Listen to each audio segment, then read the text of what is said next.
Welcome to the Abarca, where we speak about fitness, entrepreneurship, and humble beginnings. We're gonna be dropping some sauce today. I have two special guests here. Joe, roll the intro.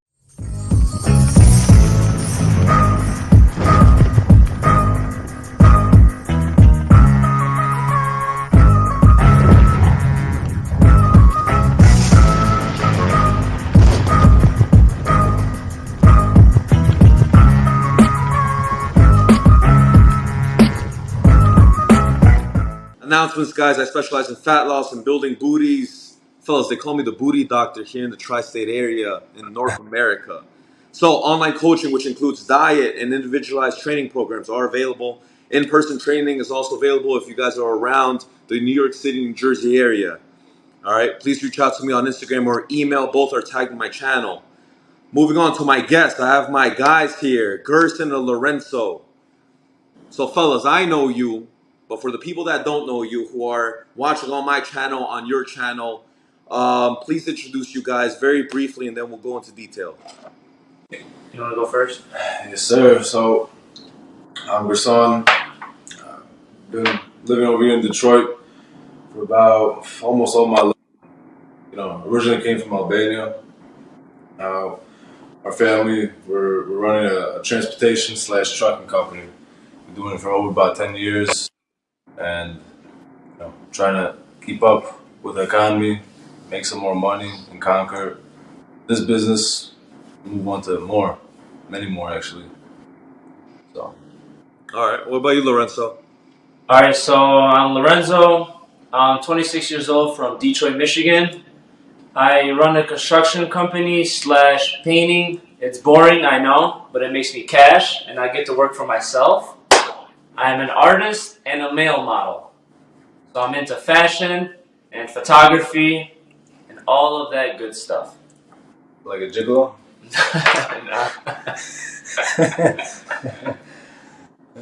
Gerson, you mentioned that you are into transportation and trucking, correct? Yeah, transportation and trucking, yep. So, fellas, before we get into your entrepreneurship and your businesses, etc., I'm also aware that both of you guys have a podcast. Yes, sir. Correct? And it's called Villain Talk. You got that right. All right, so talk to me about Villain Talk. What's the niche? What's the focal point, the topics of it, and how did you come up with the name? Man, well, Villain Talk, it's like all around a 360 thing to get us better and the people around us better. No one else is doing it over here in Detroit, where we from.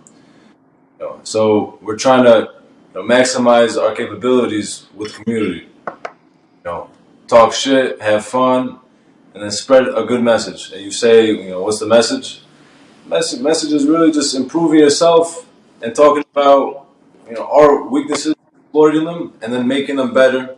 And then maybe some other people can relate to them. You never know. My problems could be similar to yours or others. That's what I think, at least. Pretty much, sharing our message and where we come from and how we get to the point where we want to be in life. How we came from nothing and now to owning businesses and making money, and why it's important for us to work out, and why it's important for us to have a strong mind and be stoic and control your emotions, and be good with women, be a gentleman, and be good with your father and mother, and pay the bills, and just do the manly things that people kind of forgotten lately to do. And we're still kind of figuring out our niche. We're working as we're going, but right now we're just posting a lot of content. We're talking about the things that's going on our daily lives, and just kind of helping people around us before we start helping the world. How long have you guys been doing this podcast? I would say since March, right? Like 2-3 months. Yeah, 2-3 months. How many episodes? Man, I don't know. We've been recording a lot of shit, man. So I would say, What, five, like, 6? we started doing episodes on the couch and stuff, so we weren't having a lot of traction and traffic. So we started recording ourselves in the car, and it was better. We were able to make more videos and just post on the spot. So we kind of lost track of the episodes. We were just like, bro, we gotta push through the content, and that's it. That's our goal. Just push, move forward, move forward, move forward. That's dope. That's dope, bro. But it's Now, been a few months. I gotta give Gerson the credit though. It was his idea. oh, so it was Gerst's idea to do the podcast. Yeah, I just told him we'll do it right away. But I gotta give Brian the thank you because he sparked something after I seen him in New Jersey after meeting him for the first time. I saw the pictures. I followed him on Instagram and I found out he was a The king of podcasts. The king of podcasts. He was the king. So I said, fuck, bro, someone from the East Coast is doing it, but no one from Detroit is doing it as well. Yeah, that's true. And you see other people down in Florida as well. You need to have, a center over here in Detroit, and we got to be that center. Hell yeah, bro. Exactly, man. And it's funny you said that because I specifically remember the moment, we spoke and then you found out about the podcast and you started asking me questions about it. And that's that was my thought process and my epiphany. Like, I noticed that, I wasn't really noticing that in the tri-state area, New York City, New Jersey, Pennsylvania, etc., Connecticut, there wasn't much, podcasting, talking about guys, men's growth, and then talking, having women come over to the podcast and then speaking about dating, relationships, cheating, all the toxic shit, right? Yeah. And, I was going on different podcasts as guests, and I was talking my shit, and I was like, yo, I could fucking do this shit myself. Nice. You know what I'm saying? And it's funny, Gerson, I remember he mentioned podcasting and he had a twinkle in his eyes, bro. He was like, bro, I'm going to do this shit. The next thing you know, bro, 2 weeks later, 3 weeks, all of a sudden I started seeing posts of him, with you on the couch, with his suits, and he's just chilling. He's like, yo, fuck y'all. It was the funniest thing ever, man. But it was great, man. It was nice to see, like, the epiphany, and that's what brotherhood is all about, like just kind of lighting a fire up each other's asses, pause, no homo, and, just kind of motivating each other and wanting to propel each other and try to compete in a healthy way, you know what I'm saying? Yeah. But yeah, man, so speaking about entrepreneurship, my show is more about humble beginnings. I really want to know about firstly, Gerson's upbringings, especially since he's Albanian and he came to the U.S. at a young age. Gerson, if you want to just talk about that a little bit more and go into detail with your upbringings, please. Yeah, so I came over here to the States at the age of 2. My family came here around, 2000, 2001. So right off the boat, basically. No one knew English, no nothing. We won the lottery. The lottery over there is a visa lottery. We came here with a visa lottery, and then we all started grinding. My mom and dad were working at Burger King together, different shifts. And then, through the years, my father got his own truck, and then started multiplying throughout the years as well. And for me, when I grew up, I started realizing these things and adapting, sort of this hustle. At a young age, I'd always, be competitive with sports, working out. I was a fat kid, don't get me wrong, but as soon as I started, becoming a teenager, started, realizing some other things, a spark started to happen. And around 15, 16, I wanted to get a job. I got like 6 jobs in like 6 months. I was trying out everything. Pizzerias, busboy, waiter, whatever it could be. I didn't like it. I either quit, get fired. But the thing is, I noticed I never, stuck to that job because I can't work for somebody else. I always got to work for myself. I can't be bossed around too much. Gerson, it's funny you said that, man. Just to pause right there. I have a similar story and upbringing in employment. Like, I'm curious to know what made you realize that you cannot be someone's employee. Like, I was just starting to notice, why am I keep moving jobs? Why am I keep switching jobs? Like, this is not for me. And then at 18, I graduated high school, and I said, okay, what now? Do I go to college? Do I try my family business?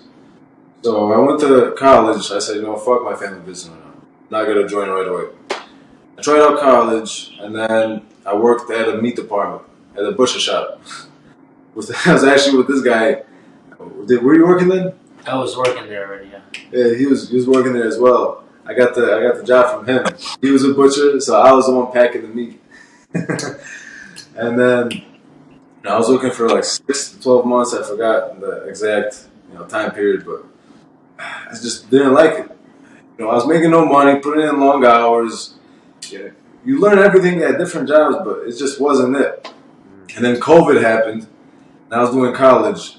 And the first 3 months of COVID, I dropped out of college. I said, "Fuck this." They wanted us to do online classes, this, and that. I said, "You know what? I'm not gonna learn shit from that. Give me my money back."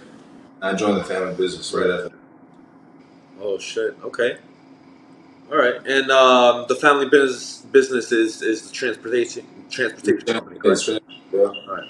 And what about you, Lorenzo? Were you born here? Were you born in a different country? What was your No, upbringing like? I was born in Albania, bro. Oh, And you're Albanian as well. yeah, I'm Albanian as well. I get Italian all the time, so I'll play with that. But I'm Albanian. Did you win the lottery just like my man's over here? No, actually, when I was 2 years old, my father left.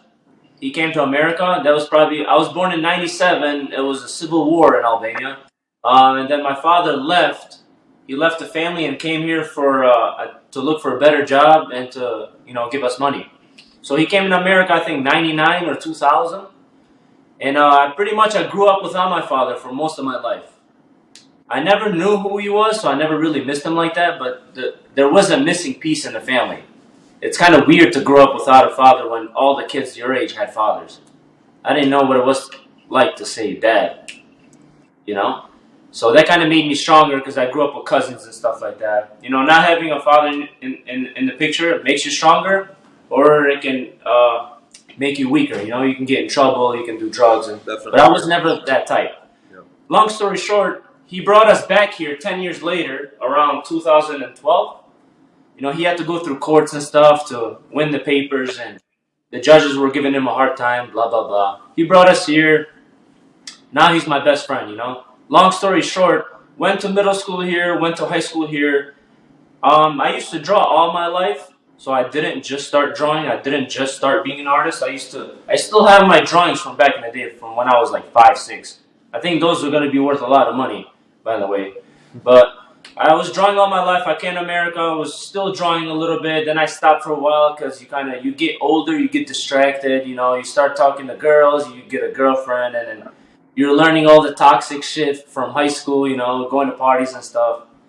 And then, but then something in me told me to start drawing again. I was kind of lost for a little while when I went to college. I was kind of like taking bullshit classes, science and math.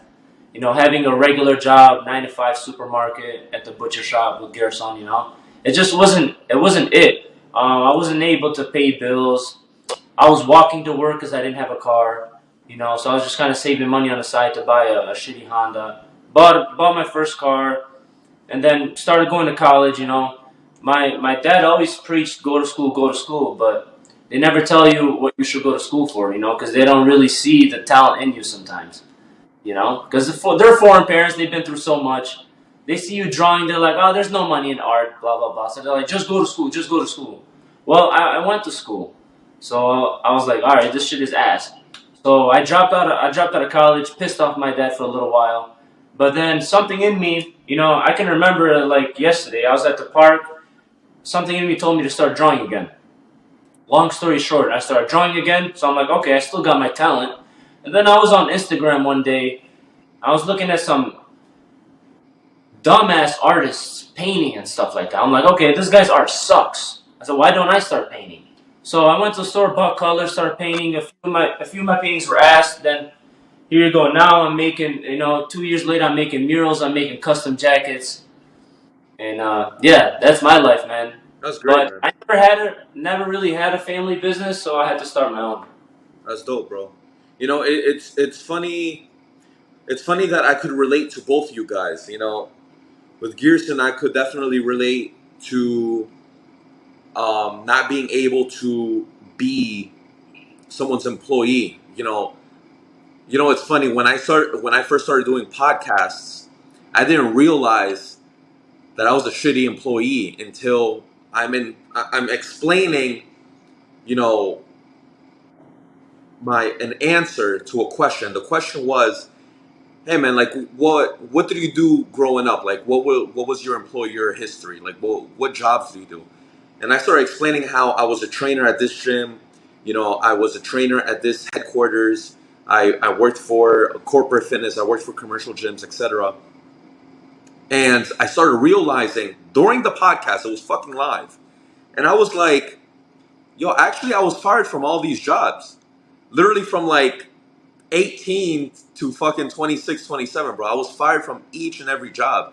And I started realizing and started clicking together, literally live on the podcast. And I was like, yo, matter of fact, I think all my supervisors all thought that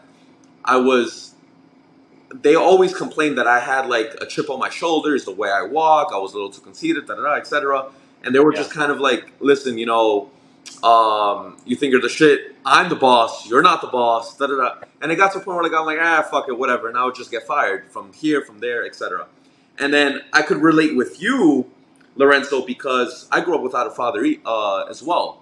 So I was actually born in the U.S., but I was raised in Peru by my grandparents. I had a single mom, and my mother, she had to work 2 or 3 jobs to take care of the household because I had an older sister as well. So while my sister was going to school, I was raised by my grandparents because I was a baby. And by the time I came back at 5 years old from Peru, I had no father figure, and it was, long story short, I found out that the father that I thought I had was not actually my father. It was my sister's father, and me and my sister are like half cousins or whatever the fuck. Crazy shit, crazy story. But I want to ask you, what were the obstacles or the difficulties of growing up as a man without a father? Because I remember me growing up, nobody taught me how to speak to women. Nobody taught me game. I didn't know how to shave. I didn't know how to carry myself. I didn't know anything manly at all, and I had to kind of learn things little by little by myself. Like, did you have the same experience, Lorenzo, or no? Not really, bro. I mean, it was back in Albania. I was a kid, so I wasn't worried about learning how to shave. I had a lot of guy cousins though, so I was around a lot of male energy. So we were, always playing outside, fighting with each other, and Albania is very violent. I haven't been there in 14 years. I know it's still violent now, but back in the day it was more violent. So it's like the hood over there. Third world country, poor. The only thing was not having enough money. You know what I mean? But I was raised around like masculine cousins and shit. So it was not bad. Like I said, I didn't really miss my father because I never knew him. I always had uncles and aunts and cousins around, so I had some type of family. But the piece was missing. There's a piece of the puzzle was missing, so I just felt weird. I couldn't explain it. Oh, okay. Yeah, it's different, and like you said, you made a good point where, most men, they can really either maybe become failures in life, become a drug addict, become alcoholics, literally fail in every possible way, or they can create their own business, build an empire by themselves, and capitalize from there, and really make a name for yourself somehow. Sure, yeah. The best thing that ever happened to me, not having a father, because I ended up being a good person, by starting a business and taking care of the family and stuff like that. So I feel bad for my dad, honestly, because he, 12 years without seeing your sons is different. Yeah, man. Did you ever meet him? Yeah, I'm with my dad now. Oh shit. Okay. No worries. Yeah, we have a pretty close bond. He's actually a very, very smart guy, so he writes a lot of books and shit. He's an author. That's dope, bro. Yeah. Right. Hell yeah. All right. All right. So speaking about entrepreneurship now, what made you guys want to start your own business, and what specifically do you do now? Like, speaking specifically about your job and what your day-to-day like is, Gerson. Yeah, so what made me go into it was really, so like I was saying there in the beginning, I didn't want to be bossed around by other people. Working at the meat department, taking orders from other people. Fuck that. So I said, why not give my family business a shot? I remember I tried it out at a very early age, like 16 or 17 years old, and I wasn't ready for it. And then I jumped back in it again after high school because I had nothing else to do. I wasn't, really surrounded by too many people. In high school, you get, crowded by a lot of people. So after high school, I was just on one path and one path only, growing the family business as much as possible, and retiring my parents without having them to worry about bills, any type of headaches. Having my father not work anymore. That was my main goal, of joining the business, is making generational wealth for my kids, just for the whole entire, future. So I don't like what I do, but I have to do it. At least I get to get up and go to work. A lot of people can't say that, but it's the money maker. That's the main point. It's making a lot of money for me, and if not if, but when I conquer this business, like I said, it will make generational wealth that people can just retire off. Some JP Morgan type shit. Yeah, that's a good point, man. Because a lot of, I'm gonna just fucking say it. A lot of simp men, they end up just talking about being happy doing what they love. Finding your passion. You know what I'm saying? And listen, I'm not gonna cap. I'm one of the rarities where I'm an exception. I love training, Yeah. but something clicked in my mind where it's like I only have 24 hours. Me as a personal trainer, I can only train 24 clients for an hour. I have a cap of how much money I can make. I can't over exceed a certain amount of pricing for in-person training. So there's some sort of cap that I cannot become a millionaire as a personal trainer unless I mass produce myself or there's 2 or 3 Brian Abarcas. You know what I'm Yeah. saying? So I love what I do, but something clicked in me where I was like, all right, I got to open up 3 or 4 fucking businesses at the same time. I do ATMs, I do online coaching now, my own app, etc. So now it's like, all right, now I'm seeing real money. Am I fucking happy? You think I fucking love ATMs? I don't fucking give a shit about ATMs, but it makes me fucking money. You know what I'm saying? So it is what it is. Yeah. It's a really good point, but I think the mainstream media is really pushing, being happy, doing what you That's love, like as if we some fucking bitches, Girls do that shit. Girls is like, you know what? I've always wanted to become a fucking teacher and, wipe kids' asses. It's like, all right, cool, do that shit, but you're only gonna be making $30,000 a year. Us makes you guys, we happy. can't be doing that shit. We gotta fucking provide for the family. Correct me if I'm wrong. No, exactly, bro. I know. I 100% agree with you. It's being happy. What the fuck? What's the point? We're here to work. Move on and conquer fucking new things. Staying on to one thing that keeps you happy, bro. At the end of your life, what's your end goal? You're gonna be pissed off. You could be what? A fucking 50-year-old teacher? Oh, I taught 50 kids. Or Exactly. whatever, bro. Exactly. No. Now, Lorenzo, since you're a model, man, you're a good-looking guy. I'm sure you probably get girls and all this shit, bro. Are you happy doing what you love? Did you find you're passionate in modeling? Are Um, you doing your thing doing that? Modeling is a blessing and a curse Why is that? because, for example, in Detroit, the modeling is not really, really good. Okay, and I have to go somewhere else. But right now, I like my construction business more than modeling because I get to be my own boss and no one questions me. In modeling, they judge you, they question you. You sign a contract, you sign your soul for a year or two, whatever. It's not good. It's good to be an independent model, not to be too dependent on these weird agencies. Because honestly, they're cucks. So which one are you? Are you independent or are you under contract? I was on contract. I did a photo shoot for Puma, which is good. I didn't really sell my soul, so let's just put that out there. But you sign a contract for a year, they find you jobs. If you're worthy enough for them to hire you, they'll hire you. So is it safe to say that, there's some exceptions where if you sign a contract or your life away, is it okay? Like do you have to Yeah. actually review it? Do you actually get a lawyer to review the paperwork? Like what's that process like?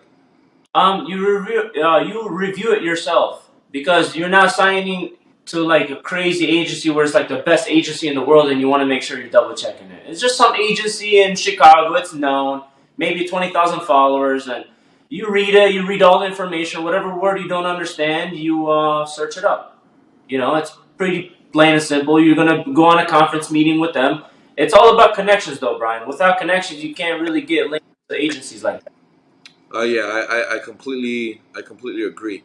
Now, since we're speaking about entrepreneurship, I had this segment on my show, on my podcast, where I ask random entrepreneurship questions. Okay, and I want to go straight to the point. And if something's extremely spicy and I really want to go into detail with it, we'll go into detail with it. But it's almost going to be like, what do you think about this? I'll ask him. I'll ask you, and then we'll Go go ahead. along from that because we have a good chunk of a list of entrepreneurship, and then we'll get into the fucking maybe the dating and the hoes and the dottery, the epidemic that's going on around here. All right. The whole. First things first is what's the biggest loss or scam you had in your own business?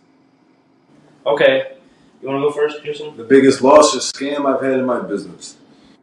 The biggest loss or scam. Okay, is having a contract. Since we were speaking about contracts, I'll bring up a contract. We were dealing with a broker. I'm not gonna mention any names or anything, but we were dealing with a broker for about, I'd say, 7 years. Okay, this broker was our bread and butter.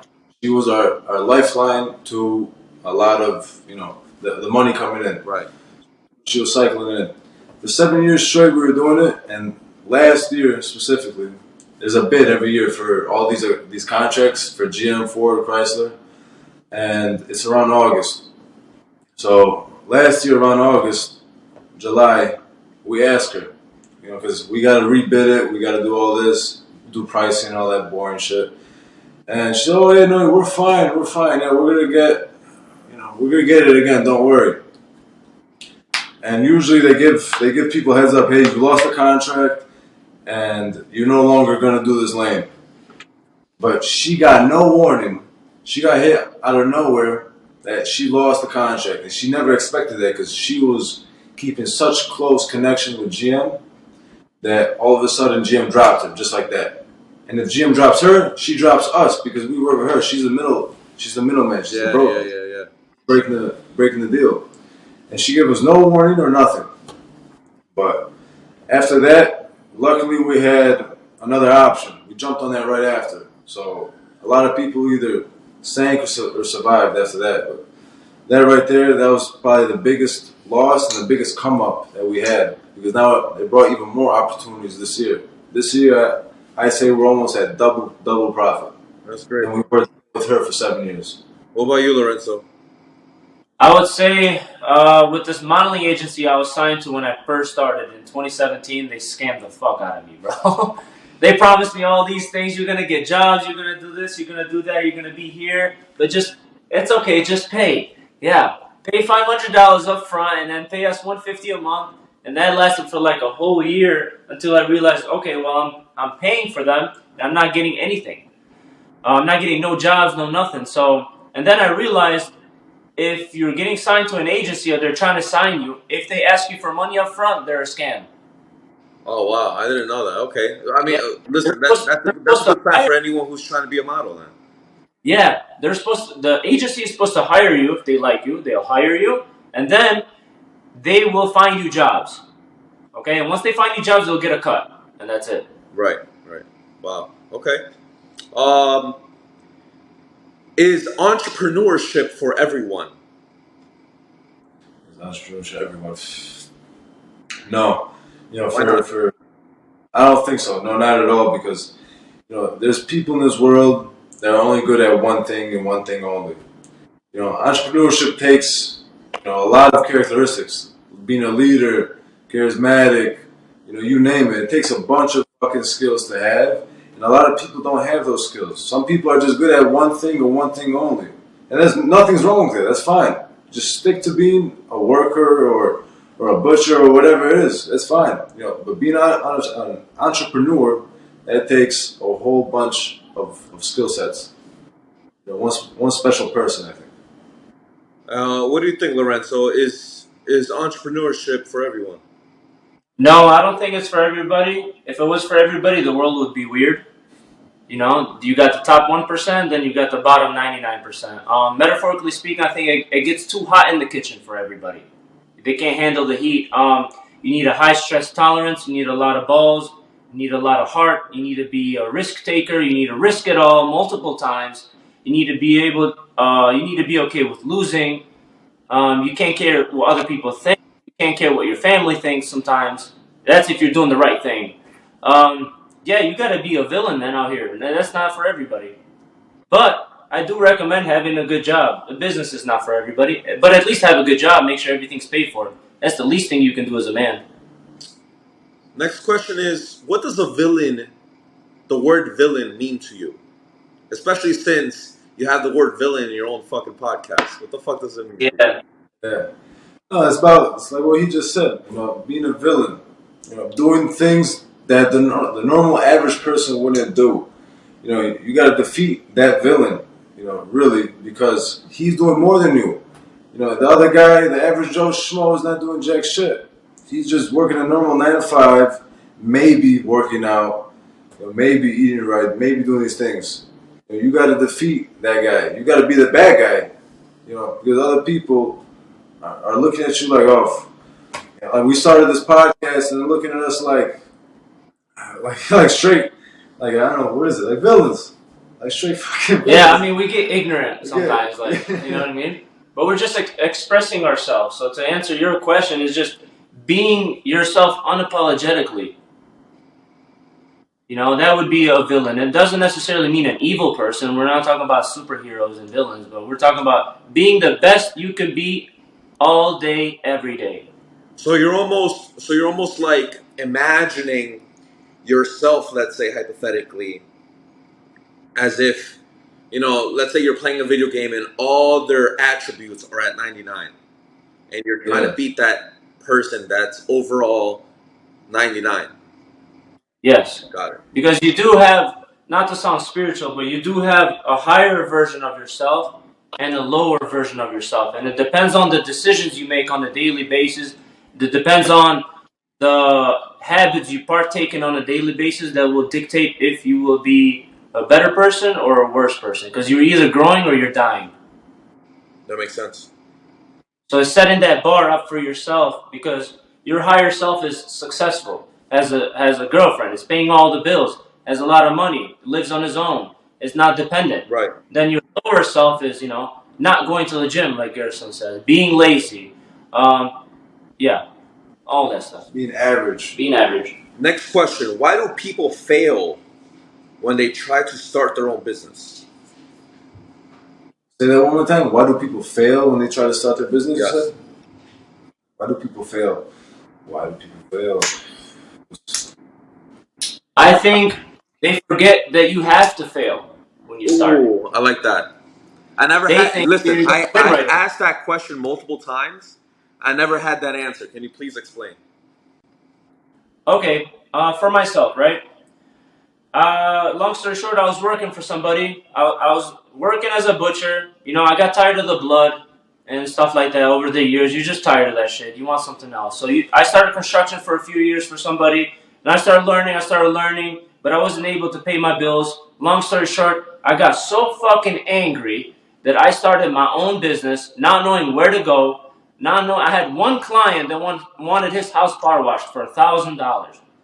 And I said, okay, once I get this job, once I get it done, it was just going to, snowball? Yeah, snowball effect, yeah. Yeah. And I was so angry that I didn't care if I was going to fail. I didn't care where I'm going to get the tools. I just didn't care. I said, I'm going to do something. It's going to be done. I am competent. I am a man. I believe in myself. Whatever happens, happens. I'm just going to do what I can do. All right. So just believing in yourself, and being okay with failing. Some people think subconsciously people think they're just gonna win all the time, but you know that's not. That's the harsh reality is that you're gonna fail more than you're gonna win, but that's okay. Yeah. I agree Last with that. question. Why, as men, do we need to keep challenging ourselves and push ourselves even if we fail? You want to answer that? Yeah, what else are you gonna do in life? Let's go back to saying all we do is work as a man. You think I want to sleep 8 hours? No, but I have to sleep 8 hours. You think I want to eat? On a schedule and all this? No, but I have to in order to keep up with the life I want. I have to keep setting myself at high, levels in order for me to work at high levels. Everything that I do is work. Some people are saying, oh, don't ever rest, no days off. You're gonna need some rest. You're gonna need some days off. Eventually, you're gonna get burnt out in the end trying to get it. All right, so Gerson, I'm gonna have to be devil's advocate because I go to sleep like around 11 or 12. I wake Uh, up every day at 4 a.m., bro. I how? would love to go to sleep for 8 hours, but bro, time is money, man. I feel like if I wake up at 7 a.m. or 8 a.m., which I would love to do, I feel like my villain, since we're speaking about villains, since my villain is capable of waking up at 4 fucking a.m., I should be capable of waking up at 4 a.m. Right. So I've always thought about, and you know what's crazy? I had a mentor. His name is Brandon Carter. I don't know if you follow him or not. He's a fitness guy, YouTube, whatever. So he's a Yeah. celebrity trainer or whatnot.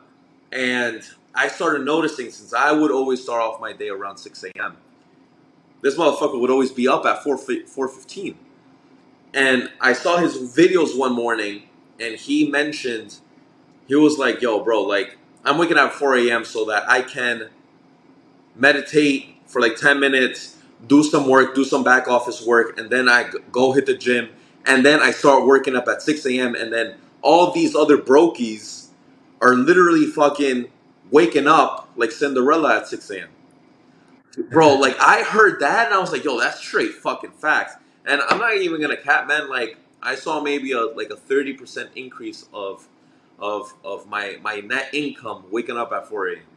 Now, is there days I'm not gonna cap every day I come home at around 10 or 11, bro. I come home and I fall asleep fucking eating, bro. I'm eating and I fucking fall asleep. Like I wake up with a fucking fork in my hand. Now, but like it is what it is, bro. Like I wake up, I'm like, all right, fuck it, man. I gotta do this shit again, bro. Round two, round three, all the way till fucking Sunday. So, I don't know. That's my perspective. But what about you, brother? Like, what do you think about always challenging yourself and why pushing yourself, even if we fail? Why is that important as men? Because there's always a new mountain to climb. For a lot of people, uh, it's going to the gym is a big mountain. Okay, you go to the gym. What now? There's more things to do, right? Now you gotta do something. Do something more. Learn how to dance. Learn another language. Open up another business. Apply pressure. Apply pressure. Get scared. Go talk to a girl. Get your heart broken. Fuck it. Go talk to another girl. Keep applying pressure. Keep climbing new mountains because once you climb the mountains that you plan to climb, you're gonna get bored after that. So you have to keep pushing. That's why I'm doing so many things. That's why Gary was doing so many things. Running a business. We're talking about running another business. Talk to this girl. It doesn't work out. Talk to this other girl. Talk to this other girl. There's always more work to be done. Since we're talking about girls, Lorenzo, let's get into a spicy shit, bro. I'm trying to talk about business. Let's talk about these hoes, bro.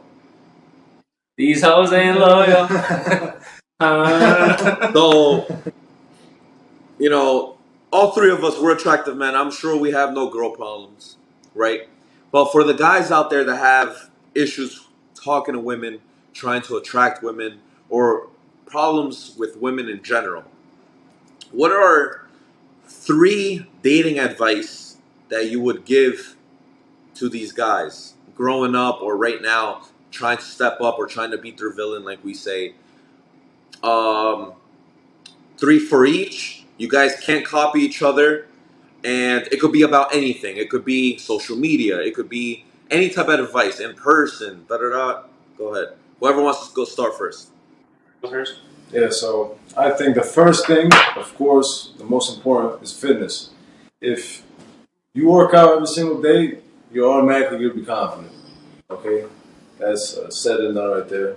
Second thing is keeping yourself, cleaned up real good. That's whether, shaving good, smelling good, the way you dress, make sure you do your fucking laundry. Don't spill shit on your clothes. Dressing good is very important. It depends on where you define dressing good.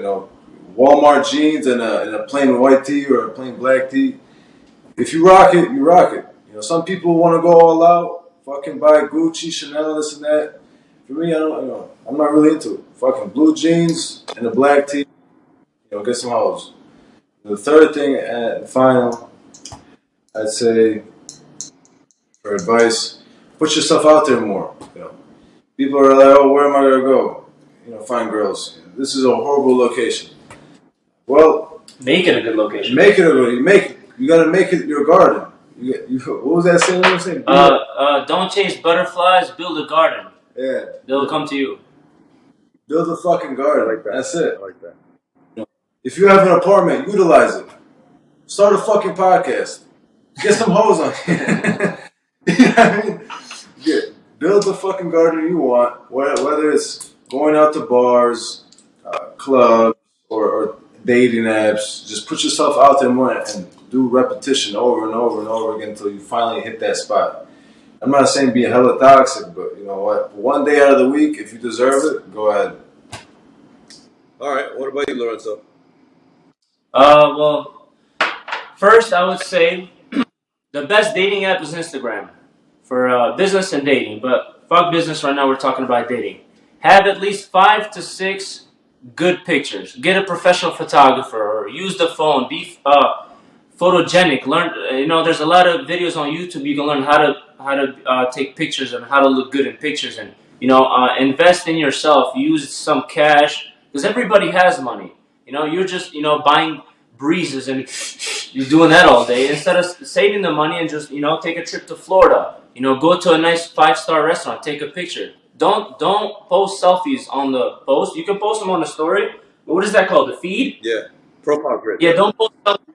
Yeah, cool people get their pictures taken up. You know what I mean? So invest in yourself by hiring a photographer, go to nice locations, and get creative with it. It doesn't have to be a really expensive restaurant. You can just pick something very aesthetic because females like seeing aesthetic.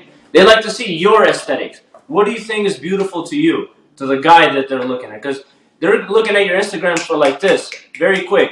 If they catch an eye or something like that, they'll fuck with you. So cool Instagram, have some fun stories, highlights, post some fun highlights. You're going camping, you're just doing fun things. Girls like fun. Don't post things that scares them away. What else? Invest in a nice skincare routine and a haircut. Presence matters a lot, especially the first impression. Get a haircut once a week or as much as you can, and invest in a skincare routine around $100. Make sure after the shower your skin is nice and shiny. I have a little bit more than 3 tips, but whiten your teeth.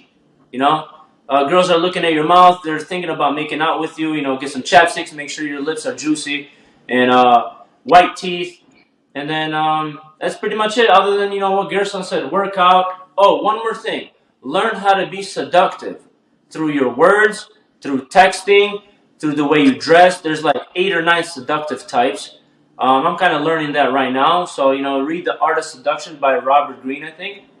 And yeah, and one of them are resonate with you. Lorenzo, why don't you mention maybe 2 out of those 8, or why don't you just touch upon a few of those things if people don't know? Okay, I can remember one off the top of my head. The coquette. You playing hot and cold with the girl, right? You talk to a girl, you're having fun, you're laughing on text, for example, and then you disappear for a little while, and then you make her wonder, oh, what is this guy up to? Does he like me? Why is he not texting me? Oh, is he fucking another girl? which, yeah, most of the time you should be doing, you know what I mean? That's one thing, the coquette, because it makes them wonder. Because if you're not going to be the coquette, she will be the coquette. If you're out here sleeping, she will be the That's a good coquette. point. Or she will be the siren, where she's playing with you and milking you for your energy, time, and treasure. That's a good point. That's one I can right now. The other one is, I think it's called the star or the dandy. I forgot the definitions at the moment. Okay. But a lot of them resonate with me. And one of them is, I forgot the name, but one of them is where you play with your looks, with your outfits, a certain way you dress. You know, and girls have a certain type. So if a man can be a lot of types, he can get a lot of girls. One girl likes a gangster. One girl likes a soccer player. One girl likes an athlete. One girl likes a singer. One girl likes a guy that plays an instrument. So if you learn how to play an instrument, you know, like a guitar a little bit, if you're kind of athletic, you go to the gym, you can get a lot of girls.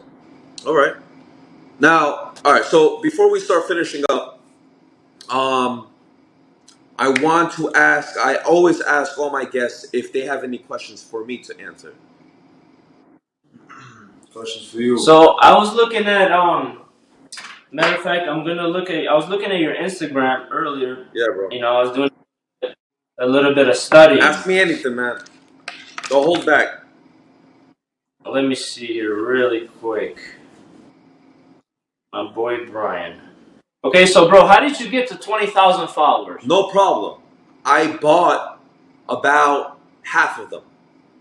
Okay, and the reason why I bought them is because I had a decent following. I had close to 10,000. But the fact of the matter is that a lot of people, especially successful people or people in general, let's say people in general, they have a short attention span.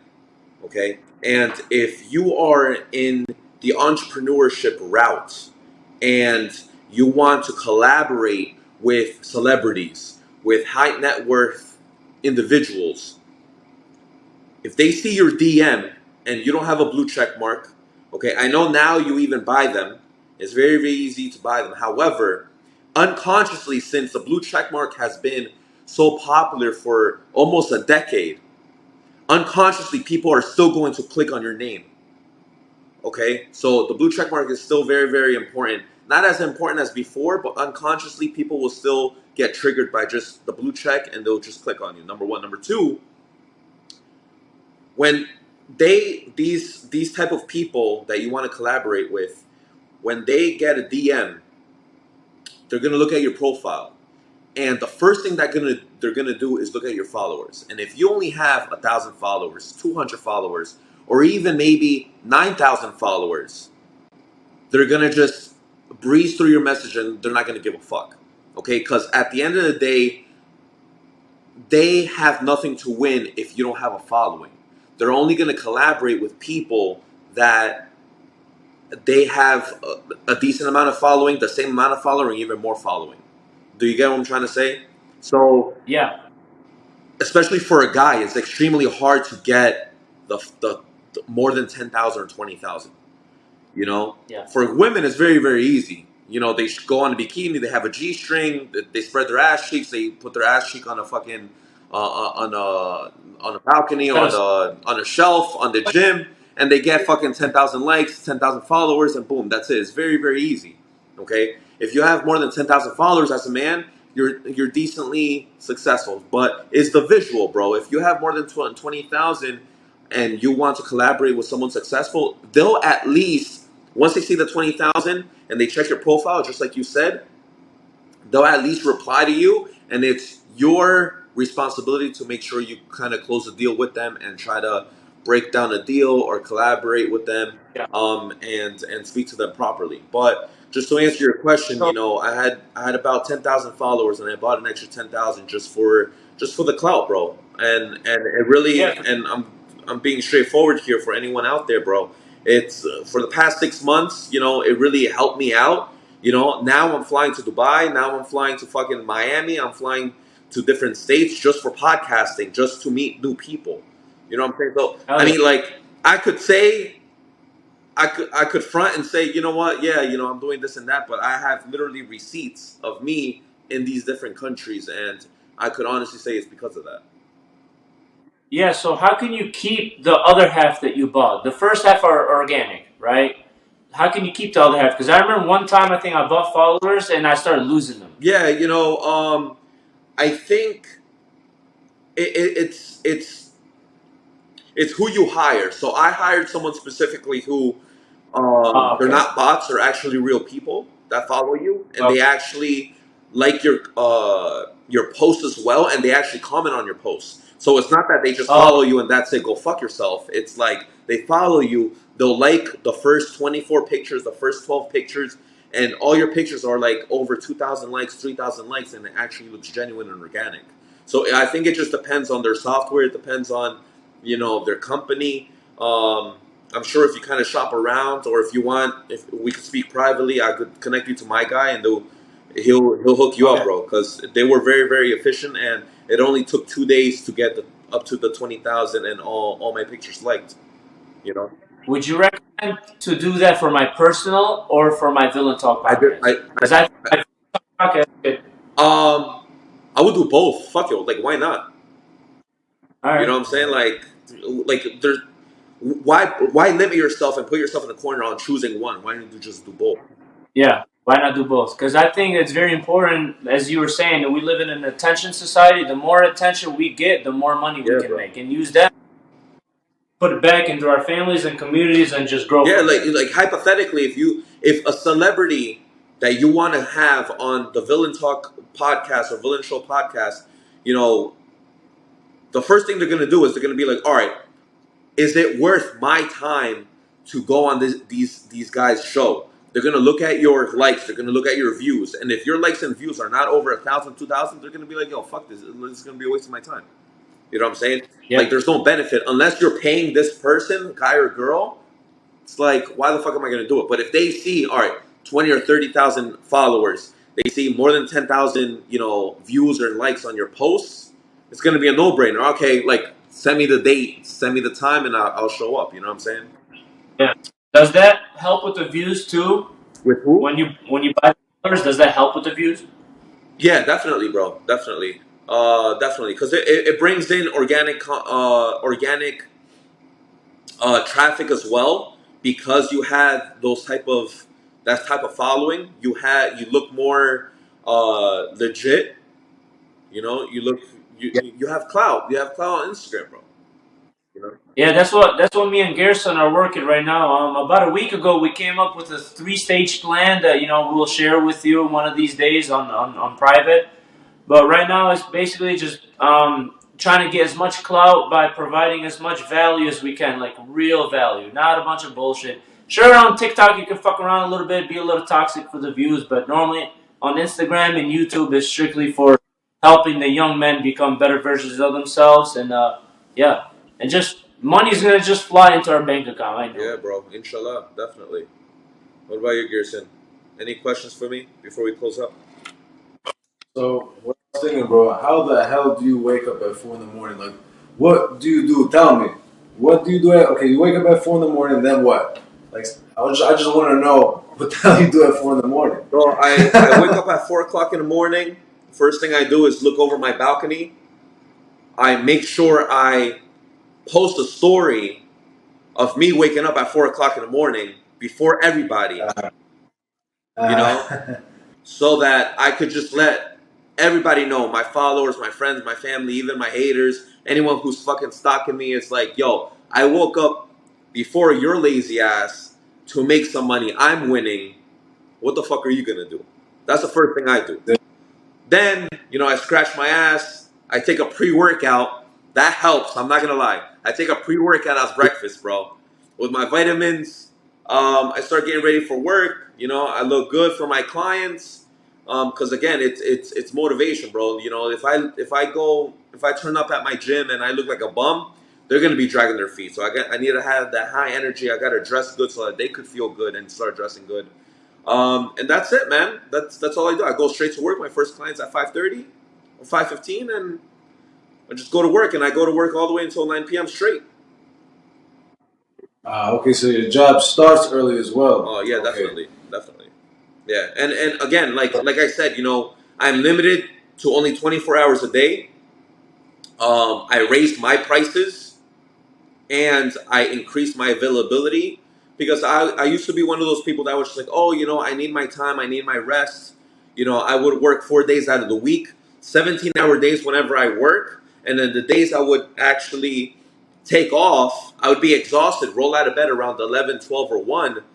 By the time I get up, start scratching my ass, maybe visit my family, hit the gym, it's already 4 p.m. That's half my day, I'm done. That's it. And then I started Yeah. realizing after a few months, and I'm like, yo, like, I'm not even making money. So I have a good friend of mine. He's from Rutgers. He's 23. He has his own 8-figure company, bro, in e-commerce and drop shipping. And he posted this video talking about how even on his days off, he closes out maybe 3 or 4 hours just to make some money. So just so that by the end of the day, he can say, I made some money even on my days off. Bro, that Yeah. triggered me so hard. And I'm like, yo, bro, I'm fucking losing money taking a day off. So Hell I yeah. was like, yo, like, why not just fucking work every day? Like, what else am I gonna do? I'm not gonna do shit. Like, yeah, Yeah. I could hit the gym, I could scratch my ass, I could chill, but then what? Like, I could chill and do all that shit within 4 or 5 hours. I could do that even if I only work maybe 12 hours a day. My short days are 12 hours, bro. You know what I'm Yeah. saying? So, like, I like to stay busy because then if not, then, I can't do much. Then you die, bro. Bro, I Right? have an expensive lifestyle, bro. Gerson met me in person, bro. I'm gonna meet you in person one day. Hopefully, I'll fly down to Detroit one day and we could chill out. But bro, like, you can't try to say, yo, I'm gonna become a millionaire when you're not gonna put the hours in. That's my perspective. You Yeah. know? Exactly. You don't want. You tell yourself, "Oh, it's okay. I don't want the Rolex. I don't want the fancy things." So you say you want to have an expensive. You got expensive taste, so you got to work for it. Yeah, yeah, and Some- it's not only for the expensive things, man. It's actually for, to I need to make some more money so that I can open up more businesses and then invest more money in my current business. It's not only for the exactly. expensive things. The expensive things is just that side shit. You know what I'm saying? Like, I do podcasting as a hobby. I'm not getting paid for this shit. You know what I'm saying? Exactly. So, I make more money to make I make more money to invest more money into my businesses so they could produce more money, and then I could start playing around with more money. That's what I end up doing. And then with that amount of money, that can help me meet people like you, Gearson, at different countries, different states, different events in my network, and then I could just kind of More capitalize from opportunity. there. Network is your net worth. Hell You know. yeah, you got that right. All right, bro. So listen, closing up. We're already at the 1 hour mark. Dang. What did you guys think about the podcast? Would you guys come on again? Oh yeah, we should do more, man. You know what I mean? No, Brian, you hit some questions that were badass, I bro. appreciate it, Like brother. I you, appreciate it. badass host. I appreciate you having us on here, but we for sure gotta do it again. But we gotta have a little bit more spice, as you Definitely, say. bro. Definitely. Like that's we touched upon a few things. I really wanted to get to know you guys personally a little bit more, especially you, Lorenzo, since I never met you. Um, but listen, this is another reason why not have a second episode. You know what I'm saying? And then hopefully one day I could come up on your podcast and we could talk our villain talk. Villain shit. All right, guys, it's been a pleasure. That's the Abarca cast season 3. I'll see you guys soon.